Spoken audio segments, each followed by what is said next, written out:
شرور أنفسنا ومن سيئات أعمالنا من يهده الله فلا مضل له ومن يضلل فلا هادي له ونشهد أن لا إله إلا الله وحده لا شريك له ونشهد أن محمدا عبده ورسوله أرسله بالحق بشيرا ونذيرا بين يدي الساعة والله ورسوله فقد فاز إن لا يزور إلا نفسه ولا يضر الله شيئا إن خير الحديث كتاب الله وخير الهدي هدي محمد صلى الله عليه وسلم وإن خير الأمور أوادها وشر الأمور محدثاتها كل محدثات بدعة وكل بدعة ضلالة وكل ضلالة في النار أما بعد فأعوذ بالله من الشيطان الرجيم بسم الله الرحمن الرحيم يا أيها الذين آمنوا اتقوا الله حق تقاته ولا تموتن إلا وأنتم مسلمون يا أيها الذين آمنوا اتقوا الله وقولوا قولا سديدا يصلح لكم أعمالكم ويغفر لكم ذنوبكم ومن يطع الله ورسوله فقد فاز فوزا عظيما أعوذ بالله من الشيطان الرجيم بسم الله الرحمن الرحيم اقرأ باسم ربك الذي خلق الإنسان من علق اقرأ وربك الأكرم الذي علم بالقلم علم الإنسان ما لم يعلم اللهم صل على محمد وعلى آل محمد كما صليت على إبراهيم وعلى آل إبراهيم إنك حميد مجيد اللهم بارك على محمد وعلى آل محمد كما باركت على إبراهيم وعلى آل إبراهيم إنك حميد مجيد رب اشرح لي صدري ويسر لي أمري واحلل عقدة من لساني يفقهوا قولي تمام تعریف اس رب العالمین کے لیے ہے جس جہاں کو بنانے والا اکیلا تنہا مالک ہے زندگی اور موت کا مالک وہی ہے زندگی اور موت کا مالک وہی ہے سب کو روزی روٹی دینے والا وہی ہے ہر بیماری کو شفا دینے والا وہی ہے ہر ضرورت کو پوری کرنے والا وہی ہے ہر تکلیف کو پریشانی کو دور کرنے والا وہی ہے اسی طرح لاکھوں درود ہمارے نبی آخری نبی محمد مصطفیٰ صلی اللہ علیہ وسلم پر محترم حاضرین جمعہ خطبہ مصنون کے بعد آپ کے سامنے قرآن مجید کی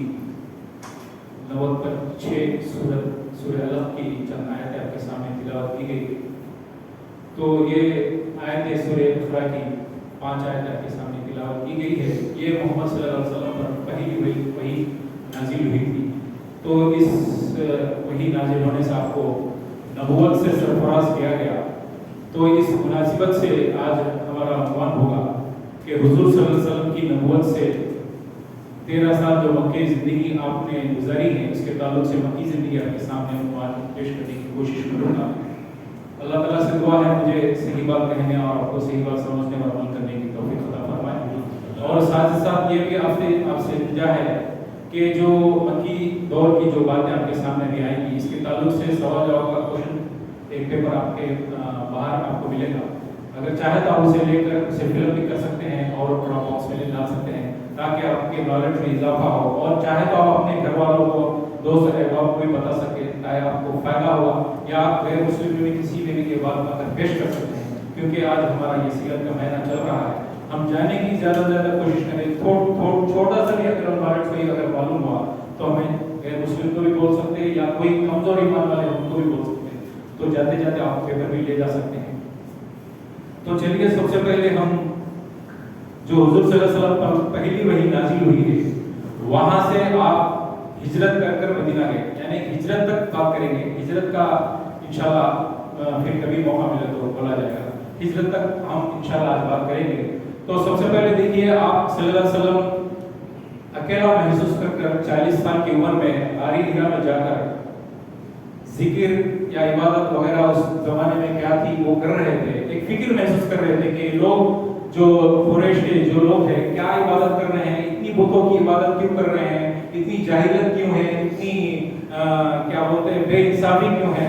اس طرح غور فکر کر رہے تھے لیکن یہ سرزمین جو ہے ایک ہی کی عبادت ہونا چاہیے یہ طرح طرح کے بت کیوں یہ 360 بت کیوں اس طرح کی فکر آپ کو لگی ہوئی تھی تو آپ صلی اللہ علیہ وسلم مکے سے 2 میل دور توشے کے ساتھ آپ جا کر 2 میل دور پر جو غار حرا ہے اور غار حرا 4x2 گز کا ایک ہیرا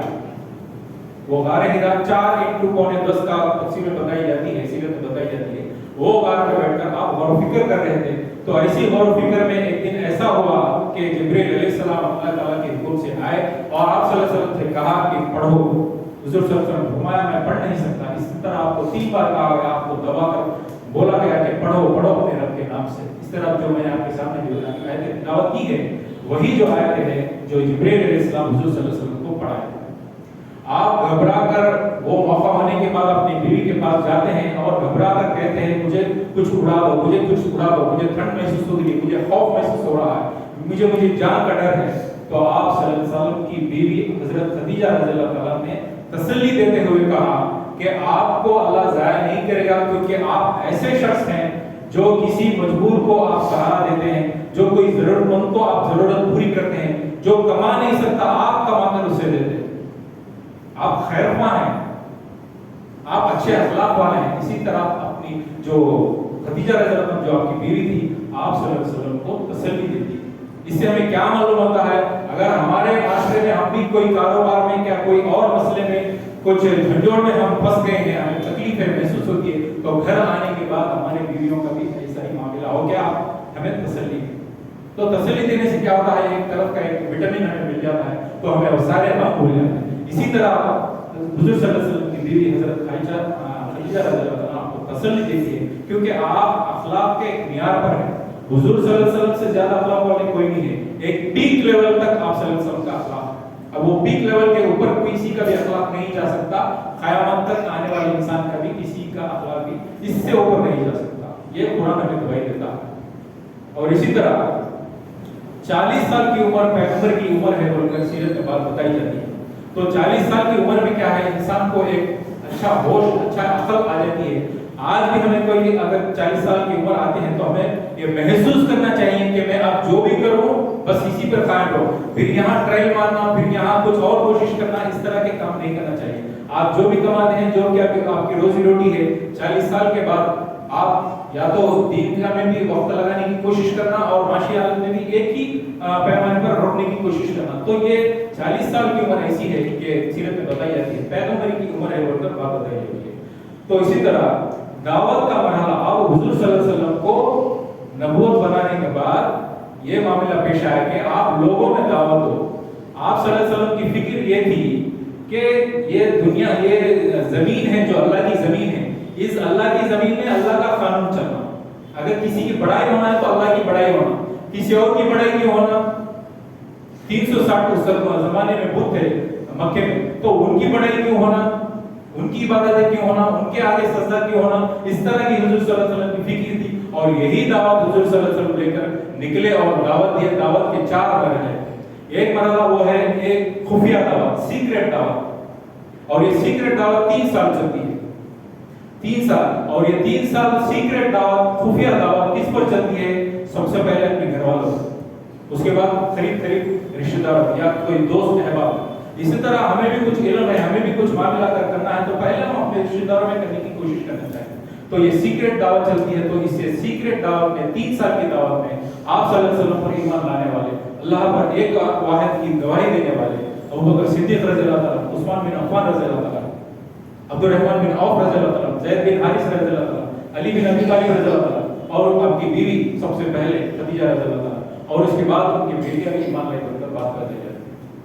تو یہ 3 سال 4 مرحلوں میں پہلے یہ 3 سال خفیہ سیکریٹ دعوت تھی. اس کے بعد دوسرا مرحلہ ایسا ہوا کہ اعلانیہ دعوت, یعنی کھلے عام دعوت, لیکن صرف زبان سے.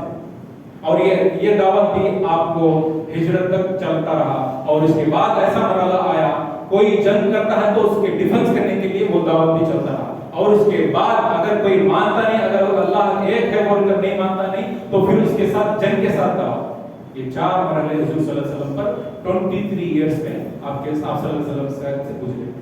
تو ہمیں یہ یاد رکھنا چاہیے کہ دعوت کے مرحلے یہ 4 مرحلے ہیں. اگر ہمیں بھی آج ہم کوئی سوسائٹی سے یا کوئی جماعت سے اگر جڑتے ہیں تو ہمیں جماعت سے جڑ کر دعوت کا کتنے مرحلے ہمیں رکھنا چاہیے, اور کس پہلو پہ ہمیں آگے جا کر لوگوں کو دعوت دینے کی کوشش کرنے کی ضرورت. تو حضور صلی اللہ علیہ وسلم کی فکر بھی تھی کہ اللہ کی بڑائی ہو زمین پر, دوسروں کی بڑائی نہیں ہو. تو آج بھی ہمیں محسوس کرنا چاہیے, آج ہم یہاں پر یہ جو ہندوستان میں ہم گزر بسر کر رہے ہیں, تو آج یہاں بھی جہاں تک ہمارا یہ اسلامی معاشرہ ہے, یہاں کے معاشرے میں اللہ کی بڑائی ہو, اللہ کے آگے سجدہ ہو, کسی اور کے پاس کسی اور کی بڑائی کیوں ہو, کسی لیڈر کی بڑائی کیوں ہو, کسی پیر کی بڑائی کیوں ہو, کسی درگاہ پر وغیرہ کی ان کی بڑائی کیوں ہو, صرف ایک ہی اللہ کی عبادت ہو اور انہیں کی بڑائی ہو.